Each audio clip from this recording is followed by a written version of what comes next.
The model Greek in Athens around the 1st century BC was a male citizen who was able and young. From Hercules to Pericles, these Athenians were the paradigm of Greek idealism and were central to mythical stories of heroism and were centerpieces to the art, pottery, and architecture of the time period. Such a narrow set of requirements clearly meant that the bulk of the Athenian population was unrepresented at best, and at worst considered the foil to the Greek hero, the bad, unsavory counterpart to a good archetypal Greek. In this video, I will introduce you to the other, the undesirables of Athenian culture. Why did the ancient Greeks create these models of idealism, and what are the implications for Greek identity? That is a question you'll know the answer to by the end of this video. Athenian art and sculpture is very ritualized and therefore selective in the way it portrays its subjects. Examples of this include pottery art that depicts soldiers in battle. This selective depiction shows a desire to focus on militaristic triumphs as the crowns of Athenian achievement. An example of this ritualized art is shown here in the funerary stele of Ariston. Ariston is shown with a spear in hand and full battle armor, drawing the audience's attention to his military achievements. Who were the ideal Greeks? United by a clear and distinct sense of self, Athenians first and foremost regarded themselves as separate from barbarians, with polarizing intensity. All non-Greeks were barbarians by default, and they were othered often in Greek depiction.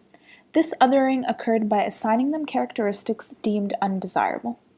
Within Athenian society, those who were female, old in age, slaves, disfigured, or disabled in any way were seen as invalids, and a non-ideal member of society. Barbarians were often assigned these traits of this broad demographic in order to highlight their inferiority to the Greeks. A great example of this is Priam, king of the fallen city of Troy.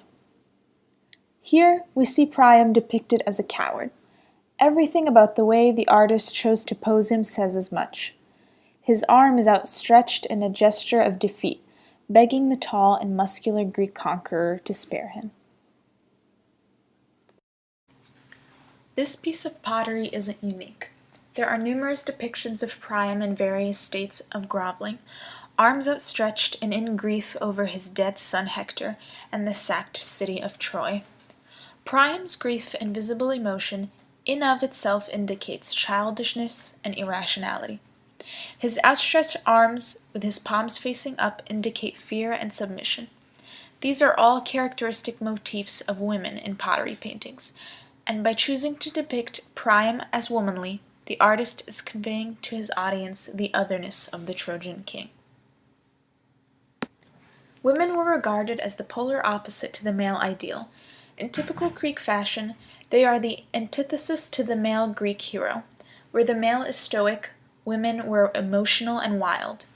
Where men were rational and courageous, women were irrational and fearful, acting only as passive foils.